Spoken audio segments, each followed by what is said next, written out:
Nice crop on these. I'm super happy with this. Yeah, it's looking to be an absolute killer. So we came through here a couple of weeks ago and we thinned a little, about 30%, just to give them an extra head start, because I knew the weather would probably do this. So just to sort of ease the load a little. So we'll whip the nets off next week and off we go. The DRC clone's one which always does have the later bricks, and then it just exponentially catches up in the last couple of days with all the others.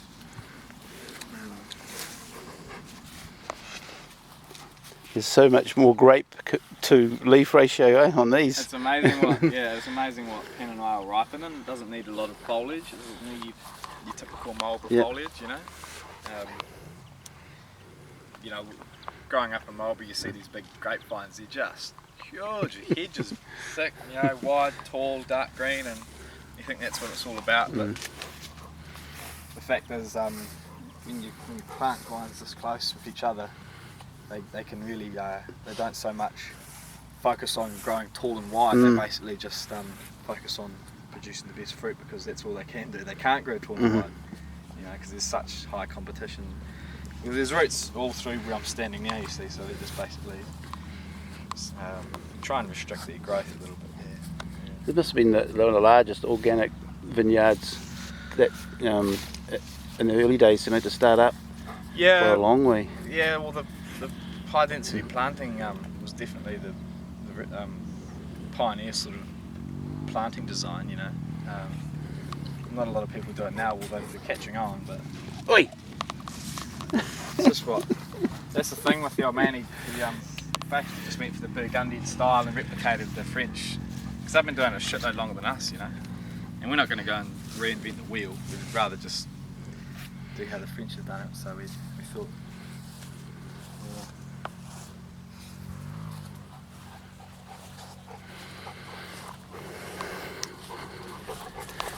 So another week, and these will be in the tank.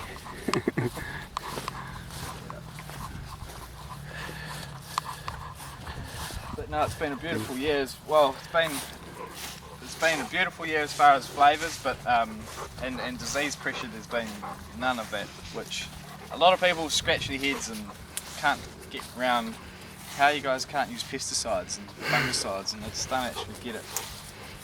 Something we've developed the last couple of years, we've really nailed it, and we're getting it right. So we mix up all our own potions, we talked about that last night. Tell us a bit more about that. Well, basically you got to see these vines as the whole environment that they're in as an already balanced, developed, ecological system. So there's already all your bacteria there. So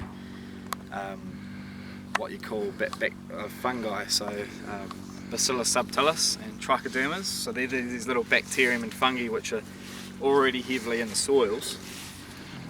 So when we come along as conventional growers back in the 80s, just like any farming management style, we basically sprayed a lot of them out, and you've replaced all those already existing bacteria and fungi with man-made synthetic ones, and there of course is a lot more aggressive and they will predominate the whole area. So the vines grew up on a sterile sort of environment. So what we try and do now is increase the populations of these bacteria. So we, in our spray tanks up in the shed there, we've got these big spray tanks with these aerators in them, and we put in a little bit of fish fertiliser, which acts as a food source, and molasses, which is like a heavy energy source for the bacteria. And then we pour in these sachets from a supplier called Biological Solutions in Nelson.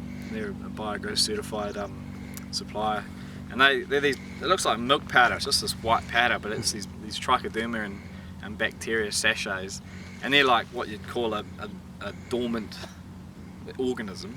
So they'll attack the pathogens such as botrytis and powdery mildew.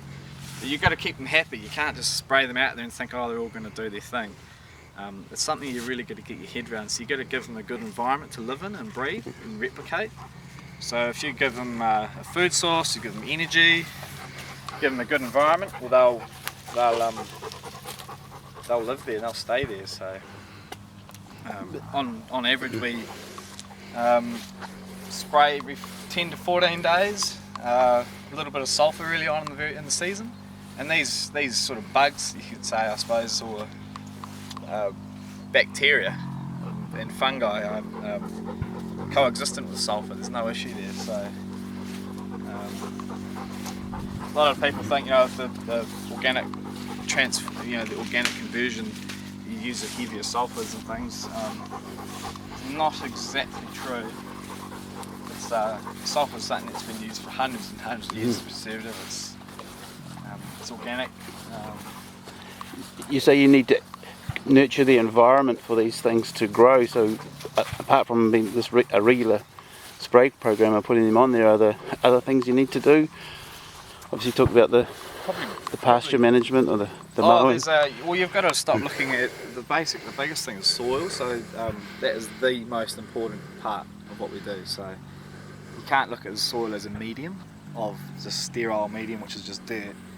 And a lot of people think you got your soil and then the vines on top, and that's all that really matters. But it's actually a whole system. So there's the whole root system, which is coexisting with the foliage, and the soil is that interface between the two.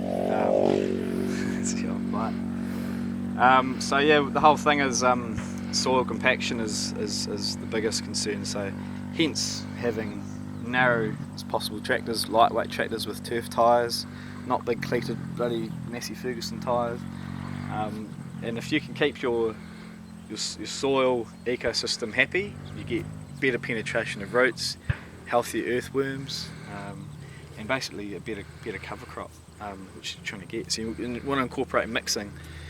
But so yeah, I suppose in summary, you really want to encourage every vineyard or viticulturist. Ideal is to promote deep rooting, which is what we're all after. So it's very difficult to do that, to understand what's happening down there. So,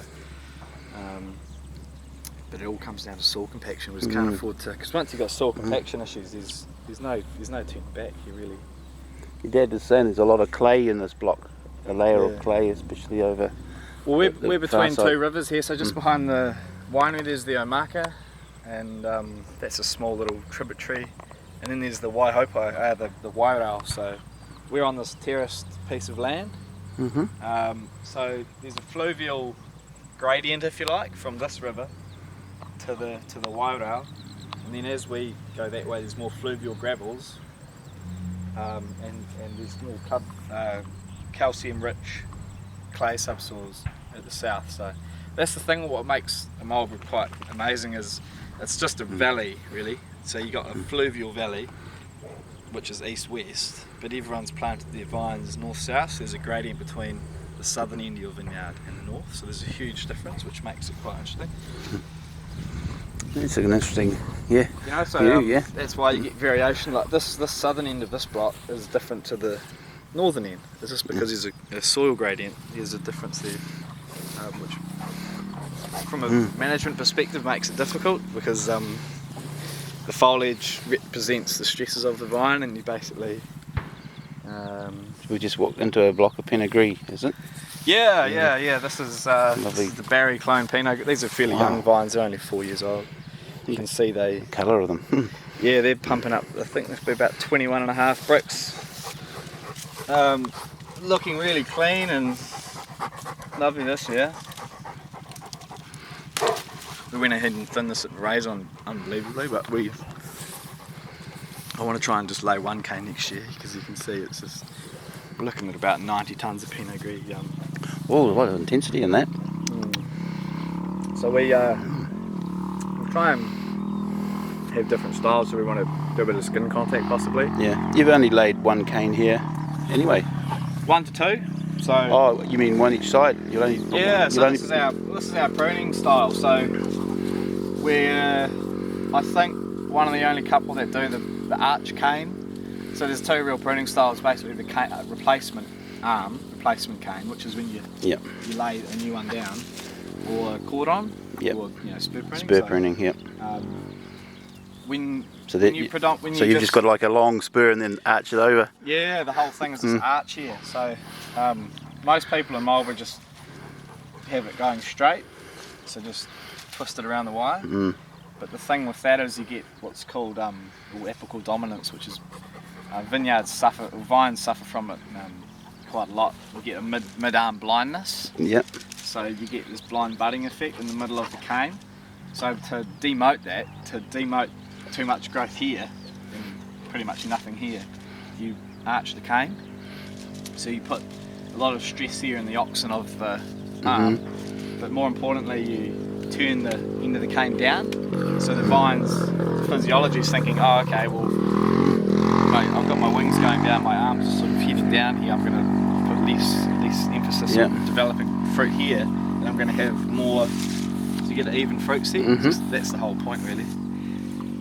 So It seems to be working because you've got a real even spread well, of fruit right across good, here. Good heights is, you get an even set without, because when you have two canes meet like this, if they're horizontal, you get a lot of fruit congestion in one area. So if these two were meeting just like that, Yeah, that's right. you You get heavy, big bunches of fruit and then in you there. get nothing there, nothing heavy, and it brings more disease pressure and unripening, I suppose. So, Will you hand harvest all of these? yeah, we'll definitely we'll hand harvest all this, all selective. As much as you can, do you get the Well, gangs in? we're going to do all Pinot Noir hand harvest, all Pinot Gris, all Chardonnay, and we'll think about doing some specific Sauvignon Blanc hand picking. XR 200. But the Sav's up the top there. That's the big block. We'll predominantly machine that. It depends on the window of weather, you know. How come these have got no nets on? Right now. Ran out. We've got all our nets out everywhere. You've got to be really. So hence the motorbike. Yeah. There's no birds around though. Yeah, there's not really. They don't like getting their feathers wet. They tend to hang out up in the mountains each side. You know what I mean? Yeah. We've got Pinot Gris just below 155. And then check out some Sav. And this block here, this is all Pinot Noir. This is all 114, 777, 667, 25.